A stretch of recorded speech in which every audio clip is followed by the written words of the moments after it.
Hello, everyone, and welcome to another episode of the Bull Take Scouting podcast. It's draft week.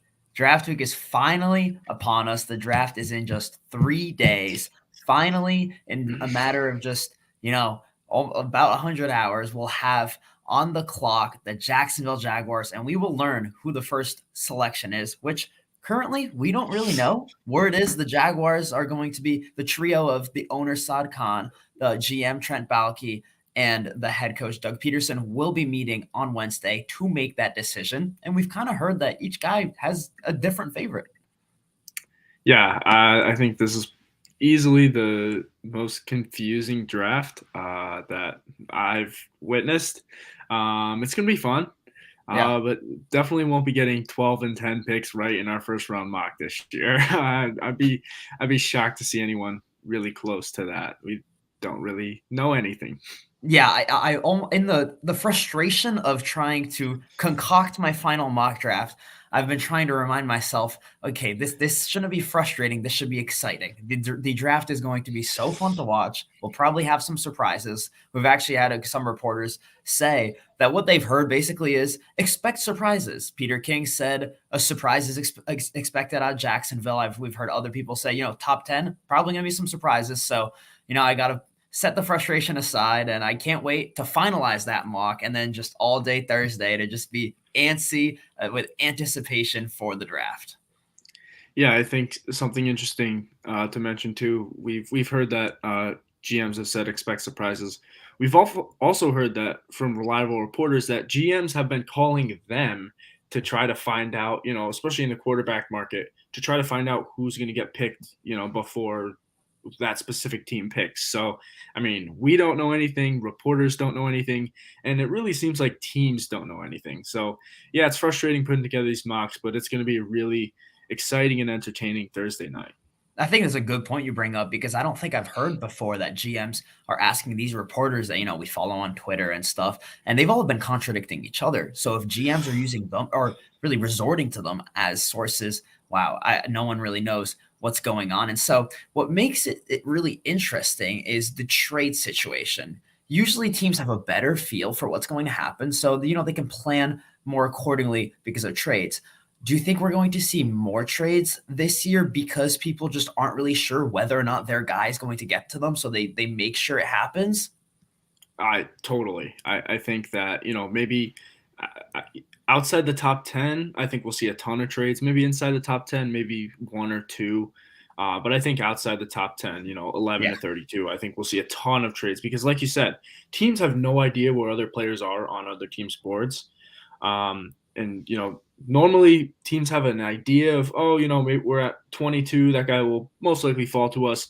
They might be targeting a guy, 22 that, some team in the top 10 might have a top 10 grade on and might end up picking him there. So I think we're going to see a lot of teams try to maneuver around to try to secure their guy. And also, we see a lot of teams that have multiple first round picks and a lot of draft capital to allow them to maneuver around the board.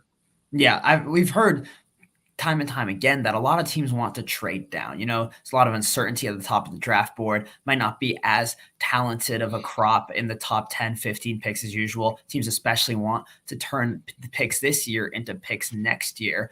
But and a lot of the narrative that's been going around has been, there might not really be trade partners.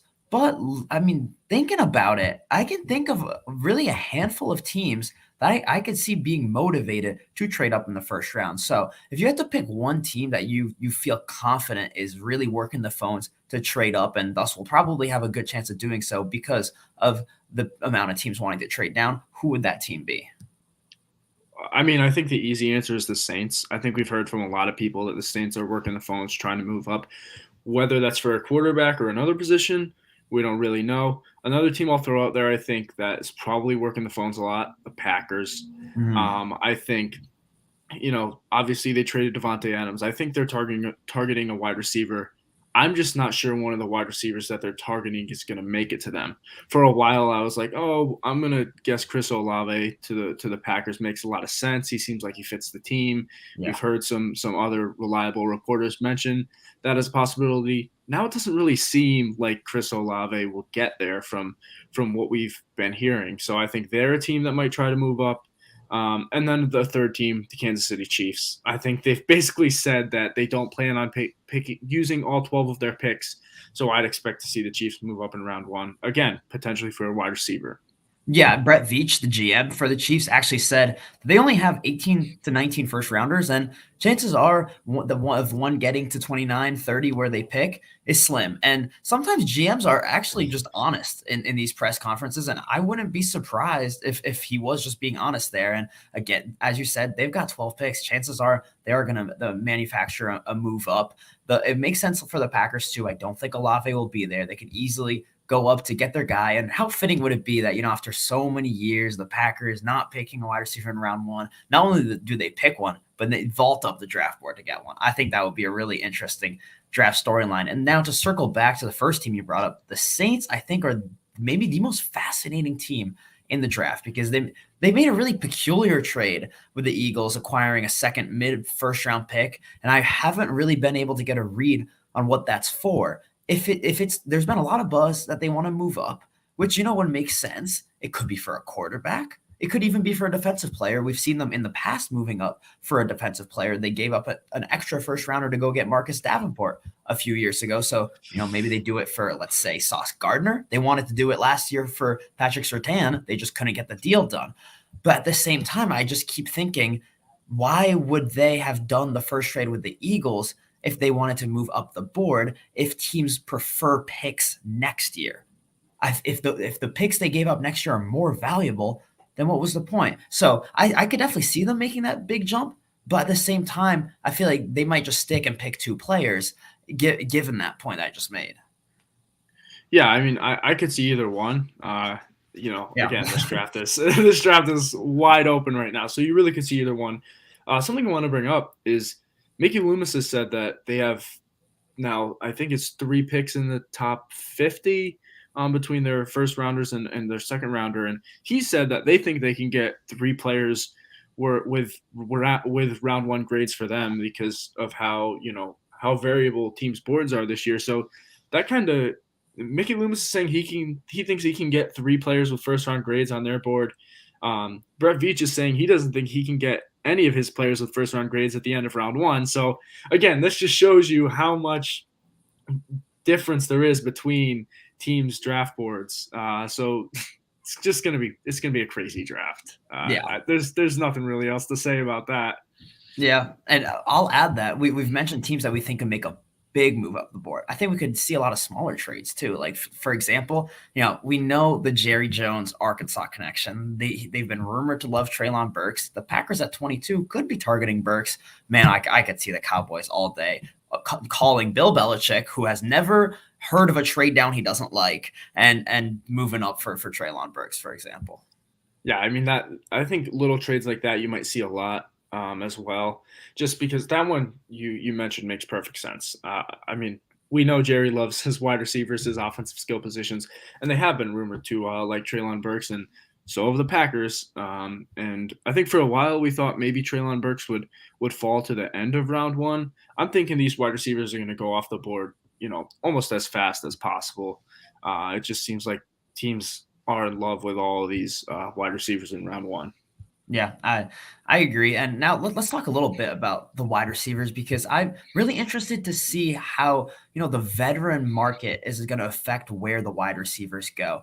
We saw a lot of big contracts be given out in free agency, including to some middle tier wide receivers like Christian Kirk getting signed with the Jaguars. And then the recent developments have been that pretty much all 4 star receivers in the 2019 draft class, that being DK Metcalf, Terry McLaurin, A.J. Brown, and especially Deebo Samuel, are engaged in contract disputes with their teams. And I just, how do you think the money being given out to these wide receivers and the contract disputes that have been going on are going to affect how teams approach wide receivers in this draft?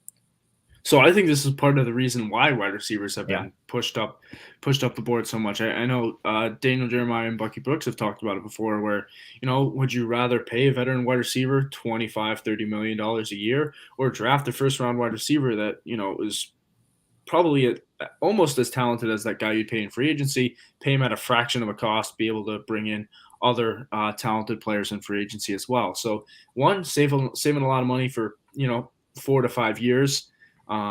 and getting a player of almost equal talent, I'd argue, assuming that uh, your scouts are doing, a good job with their jobs. Yeah, I'm going to offer a little pushback there, though, because I would be really hesitant to pay a lot of these receivers money. If you look at the group that I mentioned, I think there's a solid reason for each of them why you don't really want to pay top dollar. Deebo Samuel, for example, really only has 1 year of elite production. And what makes him special is a role in which he runs the ball a lot, which would put his health at risk long term. And we've seen injury issues in the past. And I could offer a reason for each of these guys. And so, long story short, I feel like if you're taking one of these guys in the first round, especially in like the top 15 picks, if he plays well, you can't let him walk at 5 years. You gotta pay him. And then, well, the argument works the other way. Then you're going to be paying a guy so much when there's a lot of cheaper talent available in the draft. So my approach would be to really target receivers in day two. We've seen so many gems. All four receivers in that class were day two players. And if you take them on day two, I think you can be more comfortable letting them walk if you don't want to pay them. And then you can go back in 4 or 5 years and pick them in day two again. And now I know there's a parallel that's emerging there between wide receivers and running backs, but I don't think it's that crazy to think that with how each draft class has become so good at the wide receiver position, that approach might get adopted. Now, I don't think that's going to get adopted yet because, as you said, it really seems like wide receivers are getting pushed up. But I feel like that's the thoughts that I'm having in my head that I feel like could seep into the NFL within the matter of a couple years. Yeah, so I think short term, this year, next year, I think that it's going to push wide receivers up the board in the first round. And, right now, here's why I'd say you still draft the wide receiver in the first round, because you mentioned all four of those players are second round picks. And yeah, you're getting great value for second round picks. That's also part of the issue of why they're having these contract disputes. Second round picks are not getting paid a lot of money. I think Deebo Samuel made $6 million over the course of his career so far. Yeah. First round picks are, 20 or 30 at the high end of round one, all the way down to like 15 at the end of round one. So those guys are getting paid much more money. So they might be less apt to go into a contract dispute with teams. So that might be a reason as to why teams, we'll take the receiver in round one. First off, we get him for 5 years instead of 4 because you have that fifth year option. And that fifth year option is going to pay him a lot of money as well. And I would argue you're less likely to have a contract dispute problem because they're getting paid more in the first place. Now, will you have to pay him a massive contract down the road 5 years later? Yeah, but then at that time you can just go back to the well. Now, touching on the running back parallel here, I really see that connection because it seems like every year we're having really good wide receiver groups. I'd say the last 3 years you can make the argument, 3 years ago, you could have made the argument this is one of the best ever. 2 years ago, this was one of the best ever. This year, I wouldn't say it's one of the best ever, but it's still a very, very good, very talented wide receiver class. And, we're just going to keep on seeing this year after year after year. And, that's kind of where the running back parallel happens. Every team almost had a starting caliber running back that could produce. And that's going to start happening with wide receivers, I'd say, in the next 4 to 5 years. So I think that's where your idea comes in of maybe we don't draft a wide receiver in round one, we wait till round 2, and we start targeting guys with the skills that we like versus, maybe all guys that have all the skills and are super well-rounded. Maybe we say, like the Chiefs, we're looking for a speedster to replace Tyreek Hill. We can take a speedster in round 2. Maybe he's not the most physical guy, can go up and catch and jump balls, but that's not what we're looking for. Calvin Austin. So, I think I think this year, next year, maybe 2024, we'll still see a ton of wide receivers in the first round. But I think after a while, we might start to see what happened to the running backs happen to the wide receivers. Yeah, I totally agree with you there. I mentioned earlier that the Saints might be the most fascinating team in this draft. I think the most fascinating pick is the Panthers at 6. Now, there are almost two sides to NFL draft Twitter, and you've got one side where it's reliable reporters on both sides, but one side saying, I am convinced that they are going offensive tackle. They are passing on quarterback at 6. You've got the other side saying that no, they've done so much work on these quarterbacks, and it's not even a consensus on which one. Some people say Willis, some people say Pickett, but that they're going to pick one. Some people say Corral. Exactly. I know it's really crazy. So before really diving into what we think they will do, what do you think they should do? What would you do if you were the GM of the Carolina Panthers with the 6th overall pick? I would take an offensive tackle. They have a really bad offensive line. I don't think any of these quarterbacks are worth a top 10 pick, let alone the 6th overall pick. The only reason I would take a quarterback is because, you could make the argument that drafting a quarterback will help your job security. And if I'm really thinking that, if we don't perform well this year, we might get fired, maybe if we draft a quarterback, I get that extra year and maybe we can turn it around. But, going off my board, going off what I would do to help the team in the best possible way, I'd go offensive tackle all the way. And whether that's Neal, Ikwonu, or Cross, depending on who's picked before them, I think all three of those guys could be worth that 6th overall pick. Yeah, if I was me, I would pick offensive tackle, like you just said. If I was Matt Rule, I might pick Kenny Pickett because I think picking Kenny Pickett could be what saves you your job. Not that I believe Kenny Pickett is going to be this incredibly good NFL quarterback, but I think Sam Darnold, if he's playing as your QB1 throughout the year, I think you're on track to lose your job with how hot the seat is for Matt Rule. And I think that Pickett could play well enough, be promising enough for your owner to look at the season in review and be like, okay, you made a good pick. The young rookie quarterback played well. You deserve some more time with this job, even if they don't make the playoffs or anything. So I think it's really interesting, the situation they've put themselves in, because job security really has to be a factor. But at the same time, we've heard them connected to Malik Willis, which makes absolutely no sense to me, because how could someone with the least job security in the league pick a quarterback that needs the most development in this class and probably can't play in year one? I mean, I think that could make the argument that you get more job security. Like, look, we couldn't play him this year. We need to see what we can do with him next year. I don't think I don't think it will work either, but there's definitely a rationale that can be made. Yeah. And I just want to provide some pushback to drafting Pickett 6th overall, because Pickett's not the most physically imposing figure. He doesn't have the strongest arm or anything like that. He's a really solid quarterback. I'm not trying to hate on him. But he's not like a guy that's going to chuck the ball, 65 yards down the field on a tightrope. And Chris Sims made this point that, do you really draft Kenny Pickett? Because, you bring him into camp and he's a guy that you'd start day one. But,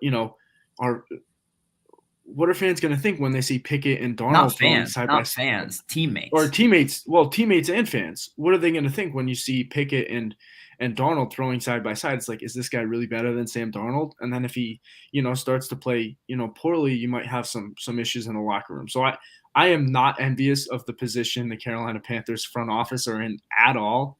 But yeah, I would go offensive tackle. You would go offensive tackle. Maybe in terms of job security, you go quarterback. But I think offensive tackle is the way to go. Yeah, I think. Now, do I think they will do that? I'm leaning towards them going offensive tackle right now. I feel like that's the side that the tide is rolling right now, but I'm really uncertain about that. Yeah, me too. I'd say 55-45. Yeah. They go offensive tackle, but again, we don't know. Ask me Wednesday night. Yeah, exactly. After we submit our mocks. Yeah, I hope by then I'll be a little more confident in one direction or the other. Yeah, and we have a question regarding the trades. Any chance Giants or Jets trade down? Seems like they both all need new teams. I think definitely both teams are a strong possibility to trade down. I know we've heard the Giants have basically been shopping the 7th overall pick. Almost, I would make the argument they're desperate to move down and acquire a first-round pick in next year's draft, where they could potentially use it to move up for a quarterback if they need to, which I think they probably will. I don't really trust in Daniel Jones. I think the Jets maybe aren't in the best situation to move down. I think 4 is probably too rich for teams to move up. And 10, I feel like 10's kind of a weird spot, just because it's kind of after the Panthers, where maybe if you want to get in front of a quarterback. But I think you could see the Jets move down if there's the right trade offer. There's the potential that the Jets trade 10 for Deebo Samuel. I kind of, as a Jets fan, I don't really want to see that happen because I don't want to give that top 10 pick and pay him $25-30 million a year. And it's rumored that the 49ers are looking for 2 first-round picks. So I don't really think that's going to happen. But I'd say the Giants are the more likely of the 2 to move down. But I wouldn't be shocked if both of them did. Yeah, I don't think Deebo Samuel's getting traded. I absolutely do not think the 49ers are trading him away within the next 3 days. I think the Jets like their picks at 4 and 10, quite honestly, and I expect them to make those picks. But the Giants, however, I could definitely see moving out. They've been shopping that 7th pick for a while, and maybe they bait one of these teams to come up for a wide receiver, get ahead of Atlanta, get ahead of New York, get yourself that wide receiver. Yeah, and we have a question. Who do we think the Panthers take at offensive tackle? Hoping for Cross. I think they take Icky or Neal. That's probably because – actually, no, we've heard that Cross could go 6 – we've heard all 3. Yeah, so which one do you think? So I think they'd go Neal just because Neal is my highest rated offensive tackle, and I think there's at least a strong possibility that Neal does get there at 6. So I would say they probably go Neal. They might go Neal because he's the only one left, honestly. I think that Ekwonu could, he could go first, or he could go 4th to the Jets. And I think there's been so much buzz about the Giants loving Charles Cross. So I wouldn't be surprised if Neal was the pick because he was the only offensive tackle of those 3 left. And he'd be a very good pick. He's my top offensive tackle. I think that he would stabilize the left side of the offensive line for a long time to come. It's hard to miss with these 3 guys. I rank them in Neal, Cross, Ekwonu, but all 3 of them can be pro ballers in this league. Yeah, I totally agree. I think if you need an offensive tackle and you're at the top of the draft, I think you've got a really good chance to solidify that offensive line. So, I've been waiting to ask you this question because I'm really excited to hear your answer. But if you had to pick one shock in the first round, not necessarily something that you're going to put in your mock draft because it'd be a little crazy, it'd shake up a lot of people on social media, but what do you think could really just have people's jaws drop on Thursday night? Titans take a quarterback at 26. Oh, I think that is I'm not going to guarantee that I'll put that in my mock, but it's been rumored that they have been looking around the quarterback situation, and I think they're a really well-built team. There's no glaring needs on that roster. Ryan Tannehill is getting old. They could keep him on the roster for 2 more years. I think he's already 36. He was drafted in 2012. So that's over 10 years ago. So he's not a young player, and I think that we saw his limitations in the playoff game. And if the Titans like one of these quarterbacks, maybe a guy like Desmond Ridder, maybe a guy like Matt Corral. If they pay Corral at 26, I think that would be a really good pick for them, in my opinion. But I wouldn't be shocked to see the Titans take a quarterback at 26. I would understand it even. Look, the defense was a big issue 2 years ago, especially the pass rush. They completely fixed that. I mean, what did they have against Cincinnati? 8 sacks, and they lost that game. Why did they lose that game? Ryan Tannehill played really poorly. And I think, as you said, it's a really well-built roster. Don't really have many weaknesses anymore. The weakness really is at quarterback. It's not talked about that much, but the Titans have a Super Bowl caliber team outside of Ryan Tannehill, and I don't think he can get them over that hump. And now I'll give a nugget of information. It's said that Vrabel, the head coach of the Titans, is best friends with Luke Fickell, the head coach of the Cincinnati Bearcats. And nobody's going to talk better about Desmond Ridder than Fickell, and Fickell will mean every word of it. We've heard that, in terms of maturity, football intelligence, work ethic, leadership, Desmond Ridder is absolutely off the charts. And they've got a situation over there where, you can let him sit a year behind Tannehill, really fix up his mechanics. You hope that'll fix the accuracy because that's an issue right now. That's why I'm kind of low on him. But I mean, you start connecting the dots there, and wow, I mean, I agree with you. I wouldn't be shocked. I still think I'll put an offensive lineman there, but I would not be shocked at all if a quarterback like Desmond Ridder was the pick at 26. Yeah, I think, maybe they could say we'll take a quarterback if he's the best guy on our board. This might be a situation where we know they're looking at offensive tackles as well, but we know tackles get pushed up the board, and there might not be an offensive tackle there, and they say, you know what, let's go with a quarterback, let him sit for 2 years, let Ryan Tannehill walk, and he's our starter in year 3. Yeah. And now, what is your, either bold prediction or a shock that you could see happening in round 1? Yeah, mine is that Evan Neal will fall out of the top 10. I don't know if I'll mock it, and I think it would shock people. I haven't seen a single mock draft where Evan Neal isn't in the top 10. But there's a few reasons behind this, and I'm just starting to put together, my mock draft in my head. If the Panthers go quarterback, I'm not sure where Evan Neal goes. At Atlanta. So yeah, let's say Aquanu and Cross are going somewhere in the top 10. That's very conceivable. The Panthers are going quarterback. At 7, I think the Giants are taking Sauce Gardner, or they're trading down, or maybe Kyle Hamilton. At 8, I think Atlanta could go receiver, or they could go outside of receiver, but that could entail, stopping a Thibodeau fall, for example. It might not be Evan Neal, even if it's on the board. And then you've got Seattle, who, if Stingley's there, that makes a lot of sense there. Trevor Penning has even been rumored there. It wouldn't be over Neal, but there's a lot of names that are being thrown out there. And then the last thing I'll leave you with is that there's talk that some teams have medically flunked him. Charlie Campbell from Walter Football reported that. He's a really reliable reporter. Some people scoff at Walter Football, but over the years he's been accurate, and he gives information that other media outlets and reporters won't give, and that's probably why he hasn't ascended in the media world, because you can't give that in other places, and that's why he prides himself on that. But he will reveal the medical concerns that teams are not letting their sources in the media reveal to the public. And so if you've got the draft order falling how I detailed it, and then maybe the team that could pick him, well, they flunked him medically. I wouldn't be surprised if we saw Evan Neal fall out of the top 10. Yeah, and I almost had him fall out of the top 10 in my final mock that I was working. I just couldn't find a place for him, if I'm being honest. And that's often how it goes. If you can't find a place for him, and you think, oh, surely he'll still go there anyway, doesn't. Remember DK Metcalf in round 1? That kind of was the thing. You just couldn't find a place for him, and he didn't go. Yeah, and it was the medical issues definitely contributed to that, because I was like, well, all things are equal between offensive linemen. What if this team medically flunked Neal? I'm going to move him down.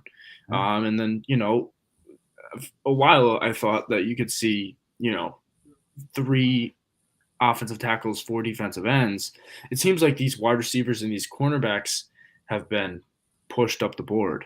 And we could see 2 wide receivers and 2 cornerbacks. And then that only leaves us 6 more picks for what I would argue are the strongest positions inside the top 10. Yeah. So there's that. And we got 2 bold takes that, maybe Evan Neal falls out of the top 10, and maybe the Tennessee Titans pick a quarterback. And I really think those would really shake things up. Anything else you want to talk about before we go off the air? Yeah, we have a couple of comments that I think we can answer. Yeah. So we have a comment about George Pickens. Whoever's getting him gets a steal. I think he's a top 3 receiver in this draft. I don't have him as a top 3 receiver in this draft. And we've also, again, from Charlie Campbell, he reported, some character concerns and doing horrible on his interviews. And obviously I didn't hear that. I'm just reporting what Charlie Campbell reported, but that could be a reason to see him fall. And, maybe if the interviews are just because he's not a good interviewer and he just, for whatever reason did poor on those and ends up being a really good wide receiver, which I think, there's still a possibility of. I think, he could definitely be a steal.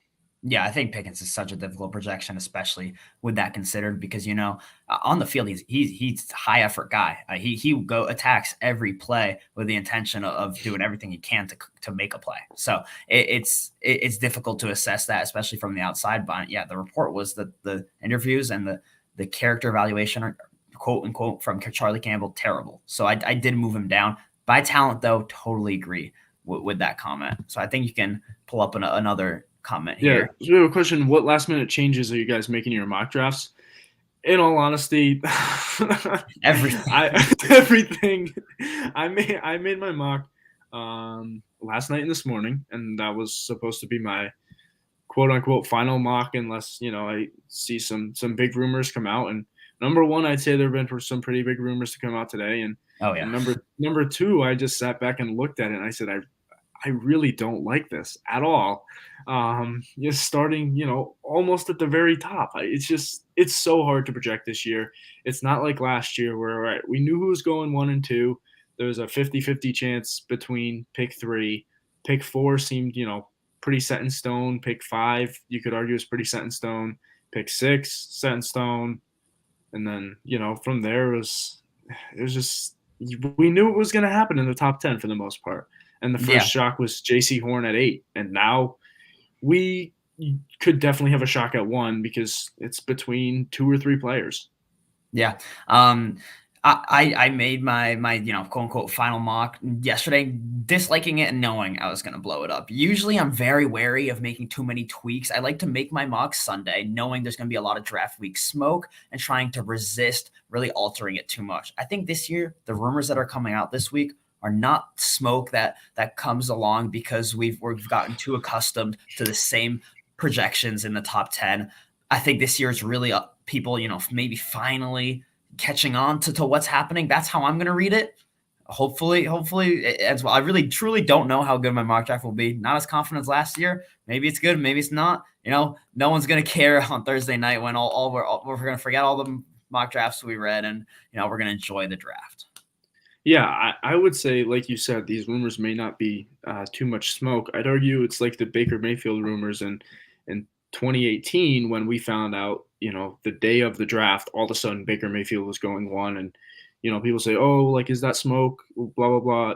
And the reason that only came out Thursday morning was because John Dorsey, the GM at the time, didn't tell anyone who he was going to pick until Wednesday night. And that's when all those rumors came out that Baker's going to go 1. And, people were in shock. People were saying it's smoke. Obviously, it happened. I think that's what's happening this year. Teams are not deciding on their board, deciding who they're going to take and until, this week. And that's why I think pay more attention to these rumors than you would normally. And, yeah, just you guys that are making your mocks, there's so many contradicting rumors. Honestly, just go with your gut. And, sometimes there were some picks where I said, I see these 3 rumors. They're all saying different things. I'm going to ignore all 3 and just pick a guy that I think could go there. So I think this year it's going to be really going with your gut, obviously reading the rumors and knowing which ones are reliable and stuff like that. But, yeah, mock drafts are going to be crazy, and the draft is going to be even crazier. Yeah, I mean, I would look at it in 2 ways. If your mock's really accurate, you can be really proud of yourself and happy about that. If it's not, it means it was an unexpected draft, and that's super fun. So you win either way. I think that we can leave off on that. Everyone enjoy draft week. It's almost there. Sit tight. Just a few days. Soon enough, the Jaguars will be on the clock. We'll know who the first overall pick is, and all will be well in the NFL world, or not. If people react very poorly, which they probably will, but it's going to be a really fun time. So we'll make sure to keep you up to date. We got our big board tomorrow. We'll have a rumor mill on Wednesday for you guys. Thursday morning, we'll put out our mocks, and then we'll be recapping the draft after that. So stick with us here at Bold Take Scouting. We've got a lot in store. And thanks everyone for listening. Thanks for watching, and get ready for the draft on Thursday.